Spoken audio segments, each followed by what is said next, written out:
Mole fraction क्या है बेटा? तो मोल फ्रैक्शन होता है, देखो mole fraction is the ratio, क्या है बेटे? रेशियो है। Mole fraction is the ratio of number of moles. किसका रेशियो है? नंबर ऑफ मोल्स का रेशियो है।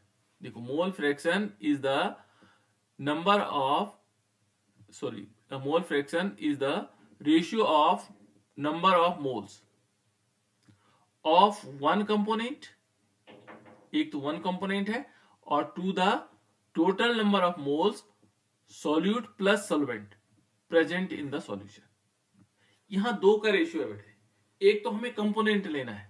मोल फ्रैक्शन क्या होता है? दो चीजों का रेशियो होता है। एक किस किस के बीच में होता है रेशियो? ये रेशियो होता है number of moles of one component. एक तो ये होगा number of moles of one component, एक कंपोनेंट के बीच, और उसके साथ साथ में किसके बीच? Total number of the of moles solute plus solute हो गया, सॉल्वेंट हो गया, प्रेजेंट इन द सॉल्यूशन।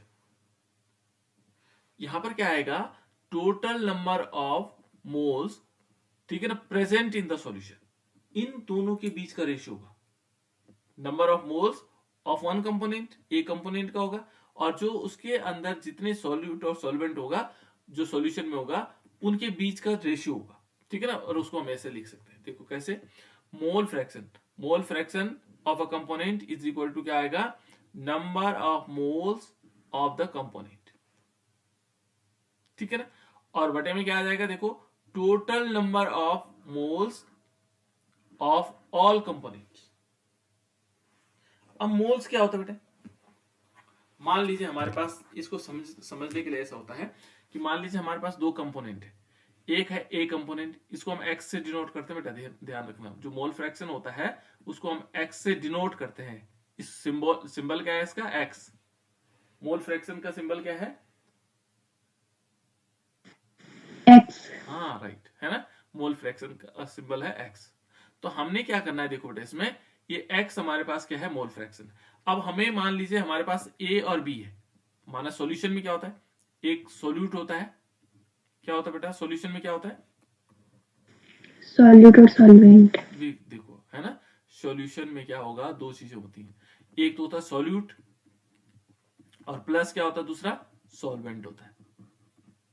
ये दो चीजें होती है, सॉल्यूट प्लस सॉल्वेंट, है ना। अब मान लीजिए हमें क्या करना हो, मान लीजिए हमारे पास क्वेश्चन आता है मोल फ्रैक्शन, ठीक है ना, मोल फ्रैक्शन ऑफ अ सॉल्यूट। हमें सॉल्यूट का निकालना है। मान लीजिए हमारे पास सॉल्यूट दिया हुआ, उसका मोल फ्रैक्शन निकालना है, तो क्या लिखेंगे हम? यहां पर क्या आएगा बेटा? Number of moles of of the, solute. हाँ राइट, ये देखो कितने अच्छे समझ गए, है ना। Number of moles of the solute, यहां सॉल्यूट लिखना पड़ेगा, है ना। और टोटल नंबर ऑफ, देखो यहां पर क्या लिखेंगे? Total number of moles of of all the solute. All solute. Solute plus solvent. Solvent दोनों। हाँ यहाँ दोनों होंगे बेटे। यहाँ कंपोनेंट क्या होंगे? Total number of moles solute plus solvent. यहाँ तो टोटल नंबर आएगा ना। यहाँ कंपोनेंट क्या है? दो है। यहाँ क्या आएगा? सॉल्यूट प्लस सॉल्वेंट होगा नीचे वाले में, ठीक है ना। याद रखना है ऊपर। तो अब मान लीजिए सपोज आपके पास क्वेश्चन आता है कि मोल फ्रैक्शन ऑफ सॉल्वेंट निकालना हो। मान लीजिए आपको निकालना हो मोल फ्रैक्शन, चलो मैं एम एफ लिख देता हूँ, है ना। मोल फ्रैक्शन ऑफ सॉल्वेंट लिख लो, तो क्या फॉर्मूला बनेगा? Number of moles of solvent हाँ upon total number of moles of all the solvent and solute. हाँ, सॉल्वेंट प्लस सॉल्वेंट, है ना। तो यहाँ पर इस टाइप से बन जाएगा। अब समझ में आ गया सबको? यहाँ पर क्या लिखेंगे? मान लीजिए ये थोड़ा सा लिखने में दिक्कत हो रही है बेटा, इसमें ना लिखने में थोड़ा दिक्कत आती है। चलो यहाँ पर देख लेते हैं किस टाइप से करते हैं, है ना क्वेश्चन। ऐसे जैसे मान लीजिए हमारे पास है, मैंने कहा मोल, इसको ऐसे क्योंकि आप लोगों ने लिखना भी है ना इसको, मोल फ्रैक्शन। मान लीजिए हमने मोल फ्रैक्शन ऑफ अ सॉल्यूट, माना सॉल्यूट का निकालना में, तो इज इक्वल टू हम क्या लिखेंगे यहाँ पर?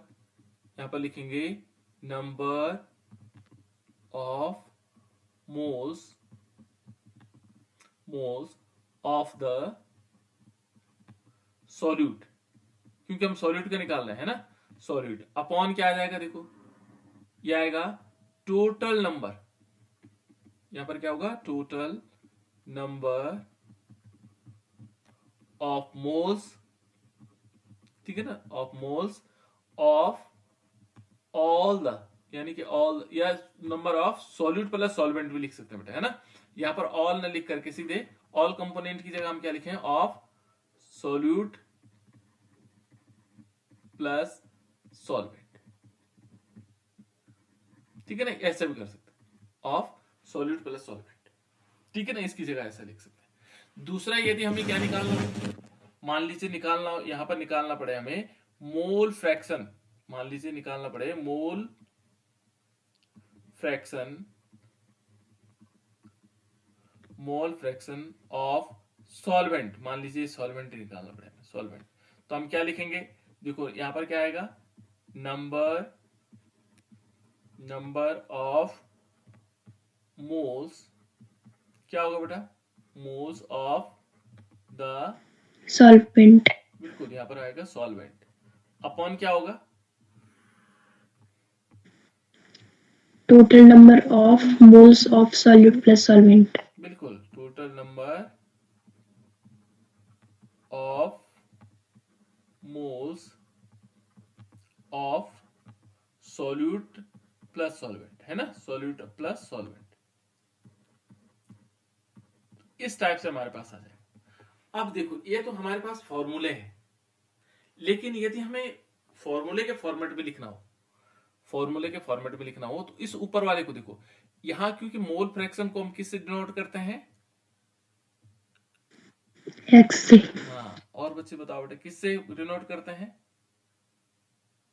X से, हाँ एक्स से, है ना, हमने एक्स दिखाना है, ये एक्स है बेटा, और इस सॉल्यूट को हम क्या दिखा देते हैं, इसको एस भी लिख सकते हैं, तो इसको हम मोल फ्रैक्शन एस या छोटा सा बना देंगे सबस्क्रिप्ट में, तो इसका मतलब क्या हुआ, या सॉल्यूट लिख लो, यहां पर सॉल्यूट ऐसे लिख सकते हैं, माना हमें क्या लिखना हो, मोल फ्रैक्शन फॉर्मूला बनाना हो, तो एक्स लिखा और यहाँ नीचे क्या कर दिया, सॉल्यूट लिख लिया, इसका मतलब क्योंकि सॉल्वेंट भी वही है ना, फॉर्मूला ऐसे ही होगा, तो एक्स सॉल्यूट बराबर क्या आ जाएगा, यहां पर क्या आएगा, number of moles of solute, तो यहां पर हम क्या लिख सकते हैं बेटा, जो हमारे पास मोल्स होता है, मोल्स के लिए हम स्मॉल एन दिखाते हैं, क्या दिखाते हैं, डिनोट करते हैं, किससे डिनोट करते हैं इसको, small n, स्मॉल एन, कहीं कहीं पे बुक में कैपिटल एन भी लिखा रहता है ना, तो हमें ऐसी कोई प्रॉब्लम नहीं आनी चाहिए, हमें वो समझ में आना चाहिए, तो हमने क्या करना, मोल को हमने क्या दिखाया, स्मॉल एन, तो स्मॉल एन, और यहां पर क्या करेंगे, सबस्क्रिप्ट में लिखेंगे सॉल्यूट, क्या लिखेंगे, सॉल्यूट, अपॉन क्या कर देंगे, स्मॉल एन तो हमने लिखा स्मॉल एन, और यहां सॉल्यूट, ठीक है ना, और प्लस क्या आएगा, देखो मोल्स को हम इससे दिखाया, solvent, हाँ, तो यहां पर कल स्मॉल एन, और इसको हम सॉल्वेंट भी लिख सकते हैं, कहीं कहीं पर बुक क्या करते हैं, कई बुक किताबों में क्या लिखा होगा, कैपिटल एन लिखा होगा, है ना, ऐसा फॉर्मूला, तो ऐसे भी बन सकता है फॉर्मूला, या हम इसको small n upon small n plus capital N ऐसे भी लिखा रहता है कहीं, तो ये हम समझ जाएंगे, ये सॉल्यूट है और ये सॉल्वेंट है, कैपिटल एन वाला सॉल्वेंट है, तो इस प्रकार से हम क्या निकाल सकते हैं बेटा, फॉर्मूले बन जाएंगे, ये क्या बनेंगे इसके फॉर्मूले, क्योंकि मैं अभी आपको न्यूमेरिकल इसलिए नहीं करवा रहा हूं, धीरे धीरे हम न्यूमेरिकल भी करवाएंगे इसमें, ठीक है ना, पहले हमें डेफिनेशन याद हो जाए, फिर हमें समझ में आ जाए कहां पर क्या क्या चीजें हम दिखा रहे हैं, है ना, ये है बेटा हमारे पास मोल फ्रैक्शन, क्लियर, समझ में आया,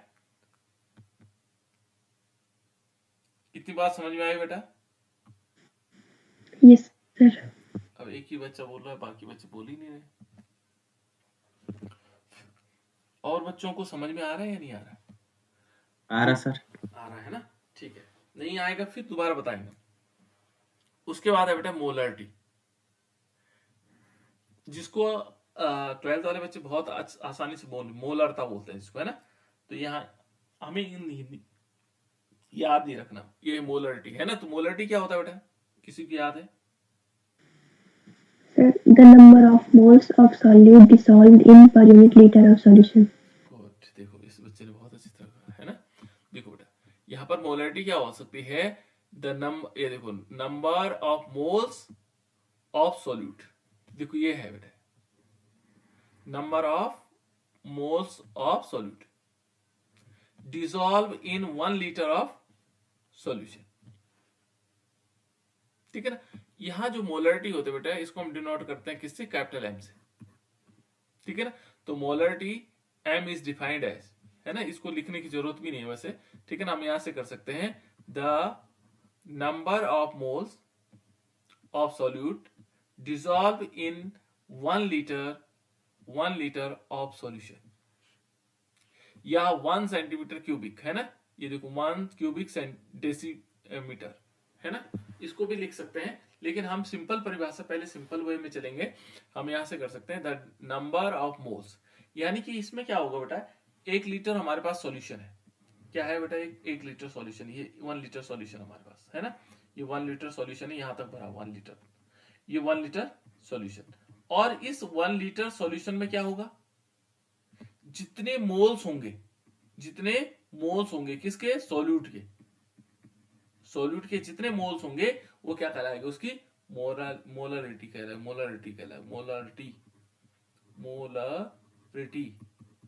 मोलरिटी कहलाएगा द नंबर ऑफ मोल्स। और नंबर ऑफ मोल्स क्या होता है बेटा, किसी को मालूम है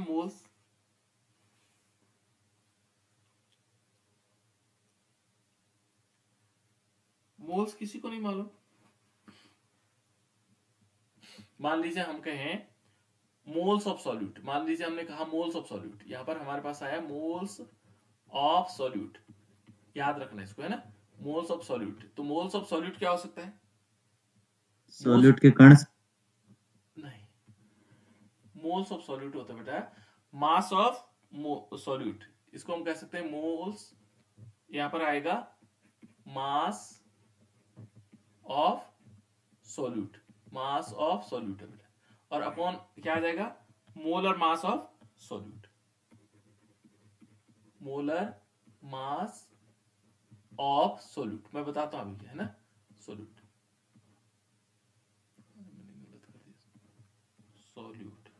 ठीक है ना, इस टाइप से यहां पर mass upon molar mass, moles बराबर हमेशा ध्यान रखना, मोल्स बराबर क्या होगा, जहां पर भी मोल्स आएगा, मोल्स मीन्स हो जाएगा मास अपॉन मोलर मास, इस टाइप से आएगा मास अपॉन मोलर मास, ये होता है बेटा, है ना, मोलर मास। ये क्या कहलाता है हमारे पास, मोल्स कहलाता है। मान लीजिए हमने कहा 5 ग्राम NaCl, इसका मोल्स, इस कितने मोल्स हो जाएंगे, तो हमें क्या करना पड़ेगा, यहां पर NaCl का मोल्स निकालना है। तो मोल्स हम कैसे निकालेंगे, मोल्स ऑफ NaCl, मान लीजिए हमें निकालना है NaCl का मोल्स, है ना, तो मास ऑफ NaCl, तो मास ऑफ NaCl का मास कितना होगा, 5 ग्राम दे रखा हमारे पास, 5 ग्राम दे रखा। और ये मोलर मास कैसे निकालते हैं, जैसे हमने बताया था NaCl का मोलर मास कैसे होगा, इसका होता है 23 होता है बेटा मोलर मास, प्लस इसमें कितना होता है 35.5 यानी 35.5, है ना, तो टोटल ऐड करेंगे 58.5, तो यहां पर क्या होगा 58.5, ये इसका डिवाइड करने के बाद जो आएगा वो मोल्स आएंगे हमारे पास, इतने मोल्स, नंबर ऑफ मोल्स। यहां पर क्या होगा, mass upon molar mass is equal to moles, ठीक है ना, तो यहां ध्यान हमें ये रखना है।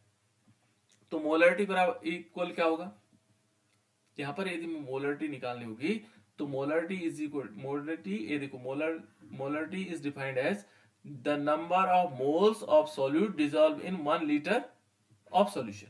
1 लीटर सॉल्यूशन में डिसॉल्व जितने सॉल्यूट के क्या होंगे, मोल्स डिसॉल्व होंगे, वो क्या कहलाएगा, मोलरिटी कहलाएगा। और इसका फॉर्मूला क्या होता है बेटा, देखो molarity is equal to moles of solute और volume of the solution in litre, volume of the solution in litre. अभी जब हम क्या करेंगे, डेफिनेशन आप लोगों को याद करनी है, बाकी फॉर्मूले तो आप लोग ऐसे जब न्यूमेरिकल करेंगे तो आपको याद हो जाएगा, सारे हो जाएंगे, जैसे हमने मास परसेंटेज के फॉर्मूले याद हो गए हैं, इसी टाइप से याद हो जाएंगे, ठीक है ना। ये है मोलरिटी। दूसरा एक और बचता बेटा, ये मोलरिटी है। मोलरिटी क्या होता है, किसी को मालूम है? The number of moles of solute dissolved in kg of solvent. बिल्कुल, बहुत बढ़िया, देखो बढ़िया कहा बेटा, है ना। देखो यहाँ पर क्या होगा, द नंबर, यहां से होगा the number of moles of solute पर केजी ऑफ द सॉल्वेंट। यहां सॉल्वेंट में पूछा गया, वहां सॉल्यूशन में था, ध्यान रखना।